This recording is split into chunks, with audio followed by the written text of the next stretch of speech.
Hey, everybody, this is Dr. Heather Deniston with the Junk You Should Know show, and I am so excited today. It's a great subject that we're hitting today with a great interview subject. So, Carly McCarthy, I want to thank you so much for joining me today on the Junk You Should Know show.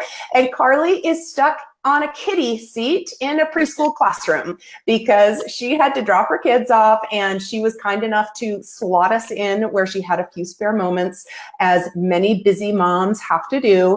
And I am just so grateful that you were able to make time for us today. And I'm so looking forward to the story that we're going to hear from you and some of the tips and tricks that you are also going to share at the end of our program today.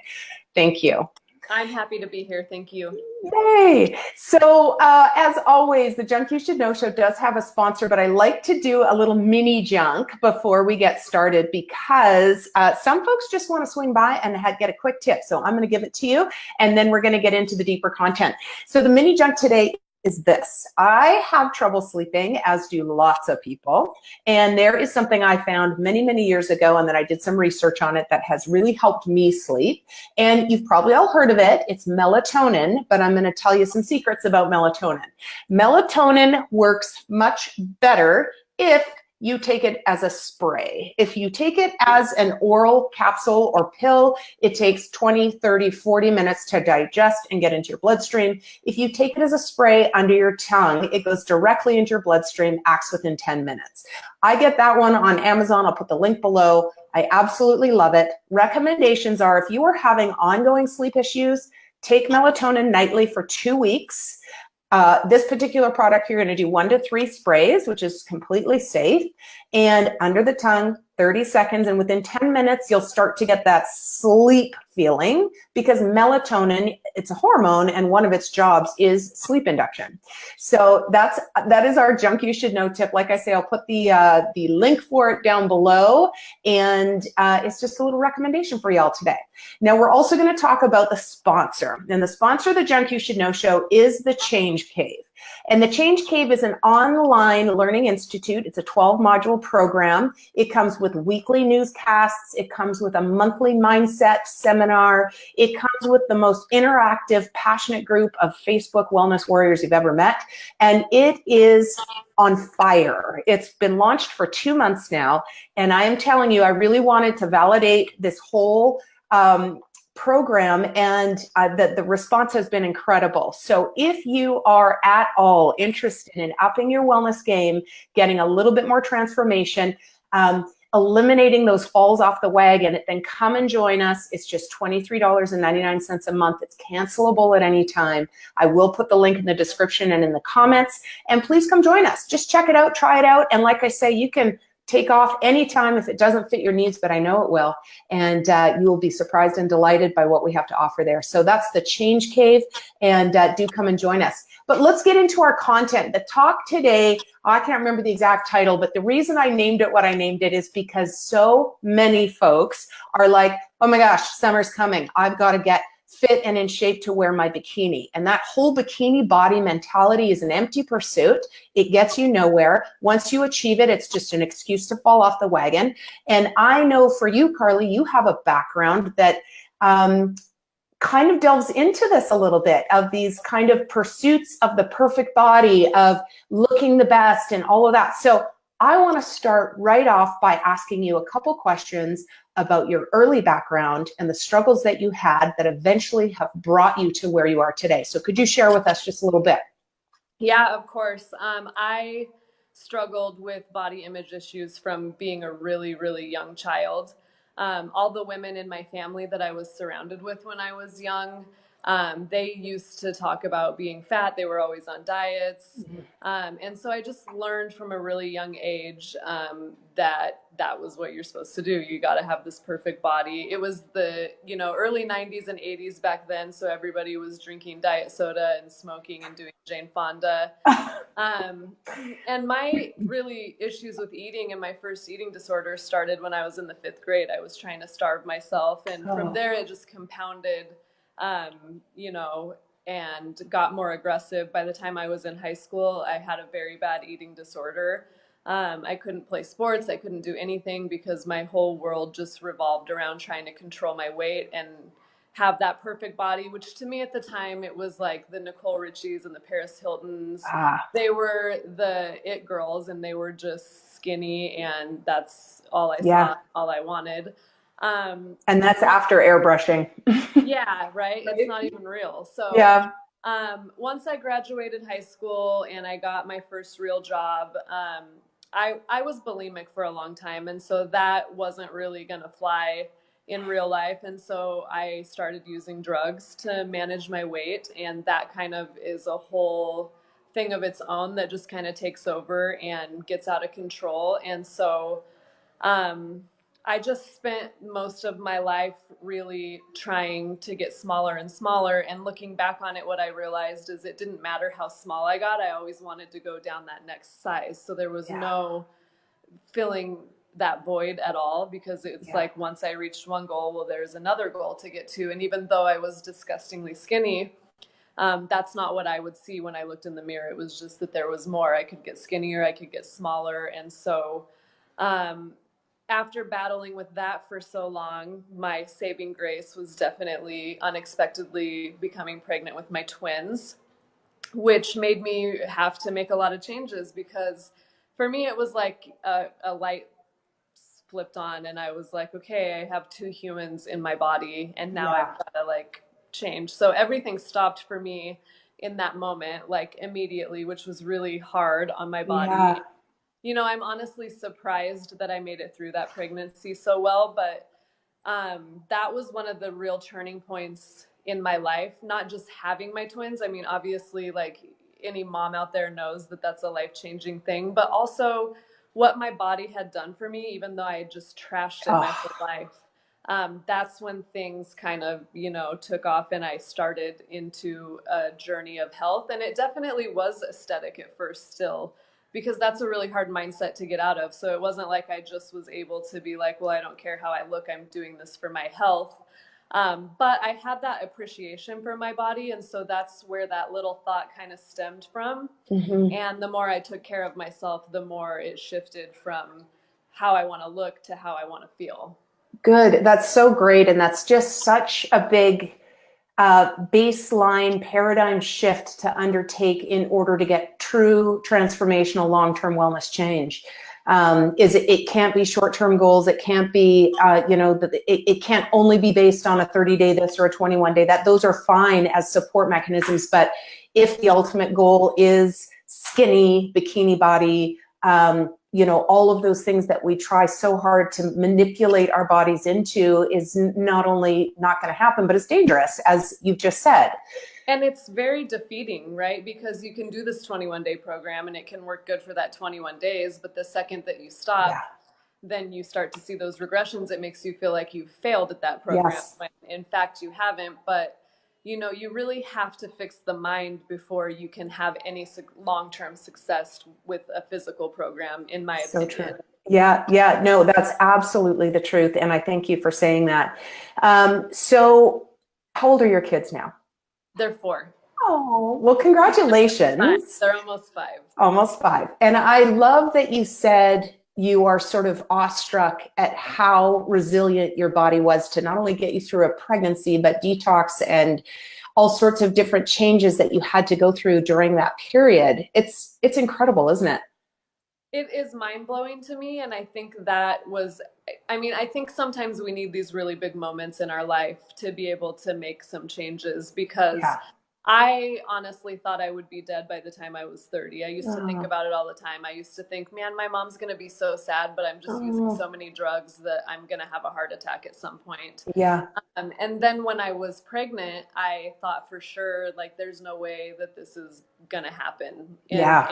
so I remember my first ultrasound. Before we knew it was twins, the ultrasound tech said, well, what did your doctor tell you? And I immediately thought I had a miscarriage. I was like, my Oh, body just can't do this because I've trashed it so much.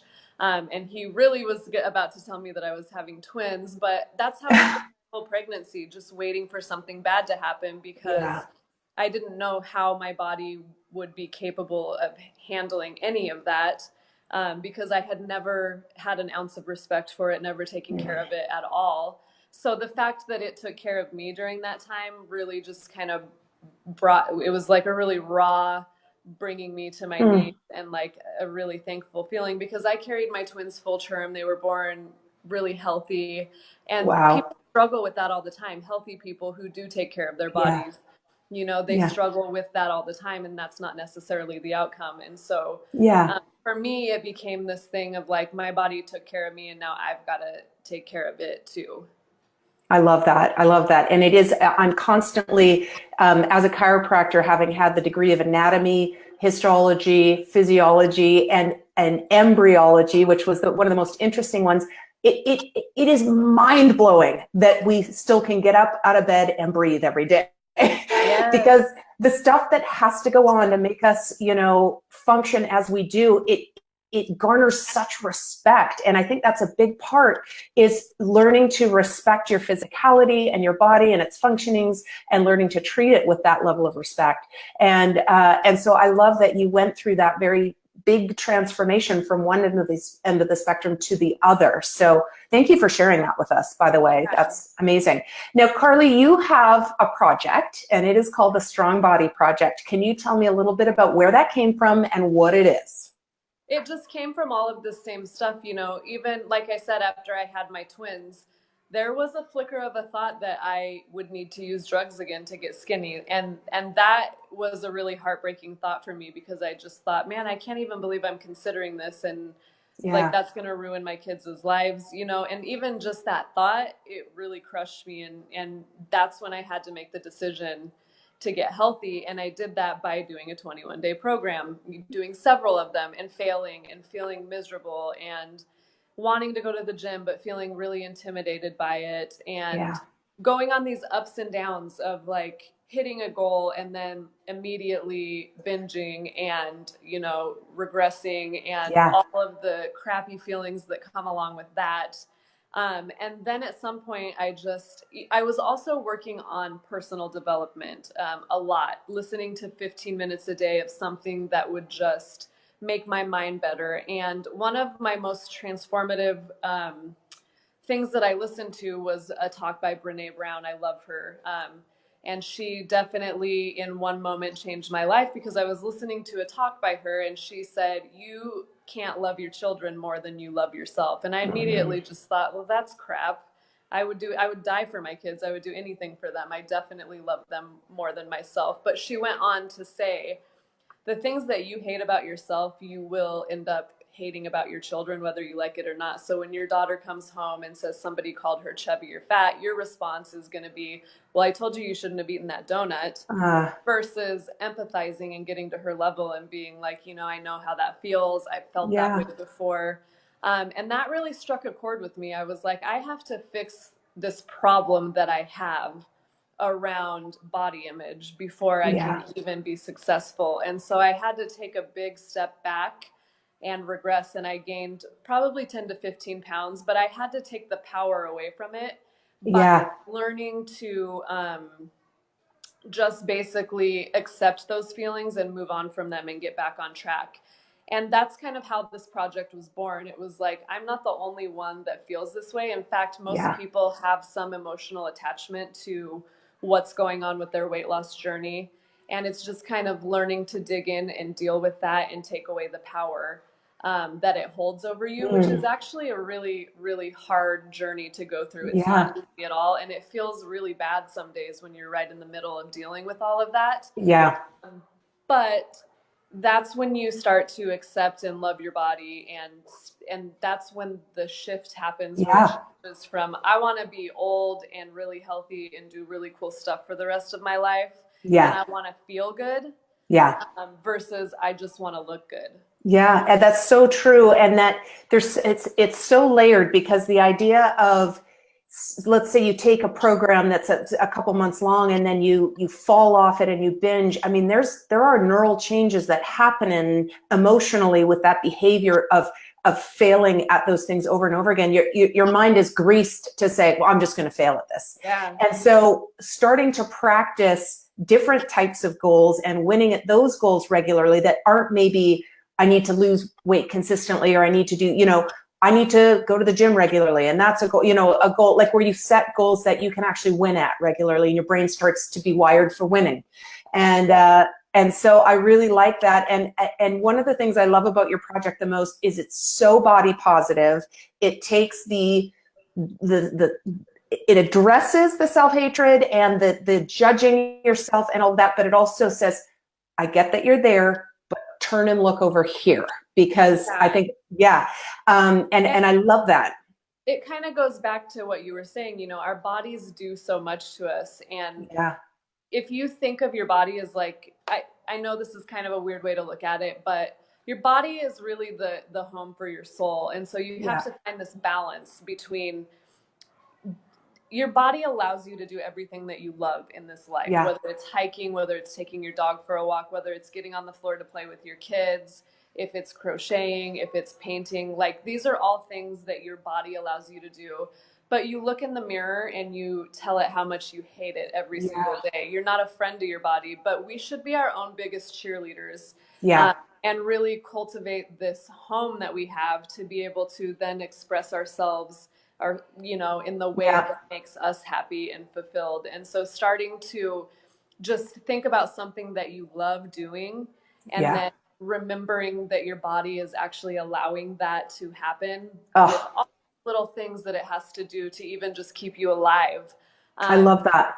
Can really and practicing saying, I love you for that. Like, I love that I can walk where I want to walk. I love that I sleep well. I love that you let me lift heavy weights, like focusing on that. And then, the weight fluctuations they can still happen, but as that mind shift happens and you become more ingrained in the longer term pursuits of a proper and healthy wellness, not a bikini body by July, but I want to be picking up my grandchildren at 90 and I want to run a marathon at whatever age. And then it becomes a smoother sail, I think. And we're so wired through social media for instant gratification, right? Like, you need to get anybody in 21 days. But the reality is that that's not sustainable. And once you start making these changes to take care of your body, they will be reflected on the outside. It might not be in 21 days, but it will be for the rest of your life if you slow down and take the time to really tune into your body, listen to it, learn about it, and start to pay more attention to the way you're feeling than the way you're looking. I love that. Carly, you are amazing. So, excuse me, you have a Facebook page, you have an Instagram page, but you also have a brick and mortar. Can you tell me a little bit? You have an actual gym. Where is it? How does someone find you? We are in Ridgefield, Washington. Okay. Just outside of Vancouver. We actually operate out of East Ridgefield CrossFit. So it's a CrossFit gym. I want to give them a shout out because they're amazing and they've given us this home and fully supported us. So they do CrossFit, and on the times that they don't have classes, we're in there running our women's only boot camp. And we do kickboxing, and then we do some low impact classes for people who maybe have injuries or just don't want all the crazy jumping around that we do at the regular boot camp. So I love that. And I've been stalking your social media and I've seen a ton of transformations, which is so cool to say. And it's not just about that, they've lost this many inches on their waist, but that happens as a result of the mind shift changing and the consistency and getting excited about working out, not because you want to see 6-pack abs, but because you want to feel healthy and energetic and alive. And it's powerful. And a big thing for me too is both of my parents passed from cancer, and when I think I get to, not I have to, I get to work out today, it's a freaking honor. And when you start to get your head wrapped around that, it's less about a burden, it's more about an opportunity. And so I love that because that's your approach, and I've seen that. And I'll share that, Heidi, shout out, that Carly has been coaching a family member of mine, and she just speaks so much about that it's such a nice combination of mindset shift and physical shift as well. And so you've kind of got the really great combined thing going on there.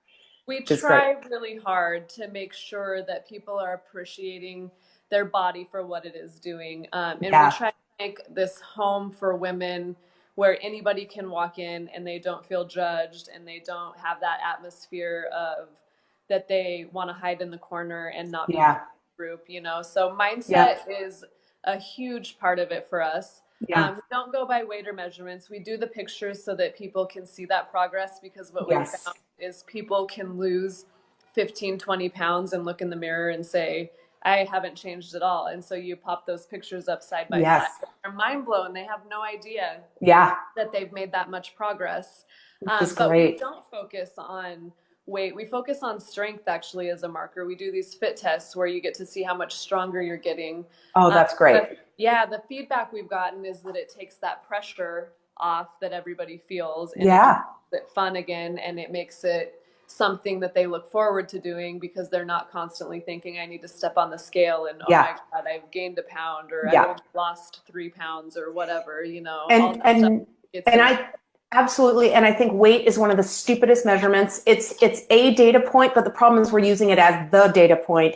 And you've seen it, I've seen it, images of a woman with sort of a kind of a bloaty tummy, a toned her tummy, and then a six-pack abs, and her weight actually went up. And so it's not a great linear way to address where you're at. And I love that you are changing the focus, you're changing the outcome measurement, which is much less of this emotional up and down. When you're not looking at a scale every morning, but you're doing a fit test once a month, it takes the emotionalism out of it. And I love that, right? It's great. Yeah, that's really great. Well, listen, this is the Junk You Should Know show. And so I want to ask just a couple of quick tips. And let me tell you, people, for those of you who aren't members of the Change Cave, you can be sad and start crying right now, because Carly is staying online with me after we close out the show, and we are going to do a head-to-head, sitting on the couch if we were in the same room, talking much deeper about the subject. And I know you've already enjoyed her so far, and I'm so excited to present sort of a deeper interview with her to the Change Cave members. So thank you, Carly, for staying on after and doing that with me. I'm excited about it. But I want to make sure the Junk You Should Know show watchers also get some great pearls of wisdom. So a couple quick questions for you. So I'm looking at my notes because I didn't get them taped up. Okay, well, first of all, how do you train your own body? What do you do?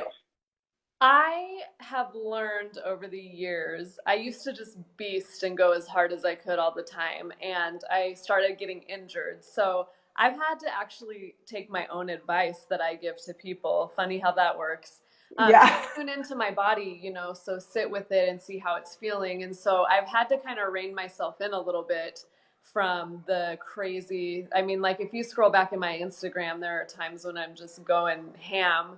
I had to slow it down and just become more well-rounded and start to do things that weren't necessarily comfortable or fun for me, like yoga and mobility.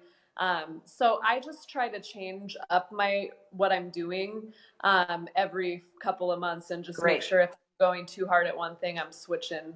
That's great. I love that. And then, so how many times a week do you suggest, and particularly a lot of my viewers are sort of women in that 35 to 60 age range. And it's different for those of us around that age range because our metabolism is different, our cortisol levels are different, our insulin resistance is different.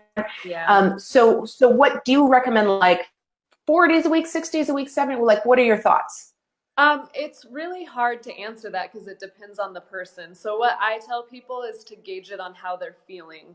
So if you're working out 3 days a week and you feel great and you feel like you could handle more, then go for it and do more. But if you are working out and you feel extremely exhausted all the time and you're not sleeping well, or you're having like crazy cravings or things like that, then that's a sign that something's off and you may be overtraining. So you've got to kind of build it up, and it really depends on everybody's individual threshold. So that's good. You have to be like a detective for yourself and tune into your body and see how you're feeling.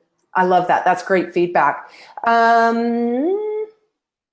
So just one other question, actually. I'm going to actually pose this as 2 questions. Number 1, with the folks that I coach, one of the questions is, you know what, I start well, but often like I'll join Orange Theory and I'll go the first 3 weeks and then I don't want to go anymore. How do you encourage folks to shift that on again, off again kind of cycle that happens?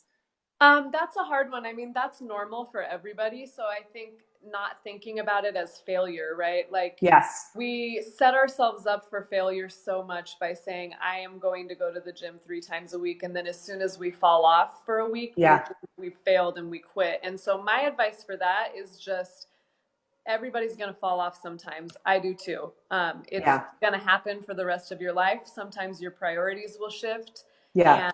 and you just have to get back in there and keep going and not think of missing a day or having a crappy Yeah. day eating as a failure. You just have to wipe that slate clean and say, Yes. I was feeling super good when I did this, so I missed a week, but I'm going to go again today. Yeah, I think that's really good. I think too, the thing that spoke to me is what I call the diff, the duration, intensity, and frequency. So when you fall off that wagon, how long is it between the next time you get back on the wagon? How intense is the fall off? Is it a full-on crazy binge, or is it just, you didn't get to one particular class that week, or you ate a little bit of sugar or whatever it is. So how intense is it? And how often is it happening? And if you can see improvement in that, like, oh, I did fall off, but I was back at it in 2 days instead of 7, you're making progress. Yeah. And yeah. And like you say, it's the same with me. There are weeks that I just don't show up as well as I would like to. And so I think letting that go, focusing on how you felt when you were in the zone, and making some sort of baby step toward getting back at it so that you can get that momentum moving you forward. Just show up. If you're not feeling it when you get there, go home. But 9 times out of 10, you show up and you start moving, you're just going to stay and finish it and feel really good when you're done. Yeah, I love that so much. Okay, and I'm going to just let this scroll for a little bit so people make sure that they, as we're starting to wind down a little bit, that they get to your Facebook page, they hit like, head over to Instagram, same Strong Body Project. Make sure you like her on Instagram as well, follow her. And is there potential for some private coaching in your future? Do you do any sort of private coaching right now? I do some online coaching. We run some monthly groups. Yeah. So okay. If anyone is interested in that, they can definitely reach out and chat about goals and just make sure that what I offer is going to be in line with what they're looking for. Yeah, that's awesome. Okay. And then I think I said I'd split it into 2 questions. So, make sure. Oh, I know what my last question was for you is, from a mindset perspective, are there any exercises or tools or resources that you recommend for folks when they're first starting out to help them break some of those cycles that they've been dealing with for years or decades? Podcasts and audiobooks, anything that really speaks to you, and it's the stuff that's uncomfortable. I spent a long time listening to books about like how to get organized, like really avoiding the actual subject in my life that was causing me a lot of problems. Yeah. And once I decided to go through and just deal with it, it's hard. I mean, the first book I listened to, it was Brene Brown. And my husband, we were driving home from the beach and I was just bawling the whole time. And he was just like, I don't know what to do right now. And that's kind of like where you need to be sometimes to really deal with some of those issues that you might have. But on the flip side of that, it's also feeding your mind something positive that drives you and makes you feel motivated. So find that person that really digs into your soul and makes you cry a little bit, and then find that person that makes you feel like, man, I want to get up and take on the world right now. And just balance that out however you need it, but listen to something every single day. Love it. On days when I don't want to get up and do anything, I can turn on some Tony Robbins or, some of my favorite people that I love to listen to, and it instantly changes that for me. That's fantastic. Oh, that's so good. Well, listen, guys, we're going to wind it down. This is the Junk You Should Know Show. I'm Dr. Heather Denniston. I'm with Carly McCarthy of the Strong Body Project, and we've just had a great conversation. And now we're going to head offline and do some recording for the Change Cave private modules that we have going on over there. If you want more information on that, you can just definitely get that information in the comments. And Carly and I are going to be available to answer questions in the comments below, during this live presentation or after. And so we will be sure to circle back with you if you guys have any follow-up questions at all. And hey, be sure to share this. This is really great information. Carly was very generous to share her time today, and what we got was some great info. Please share it with your groups, email it to your friends, make sure your mother has it, and do tune in again next Friday at noon for the Junk You Should Know show. So we're going to sign off. Please stay in touch, and I love you guys. And Carly, thank you so much. Thanks for having me on. You bet.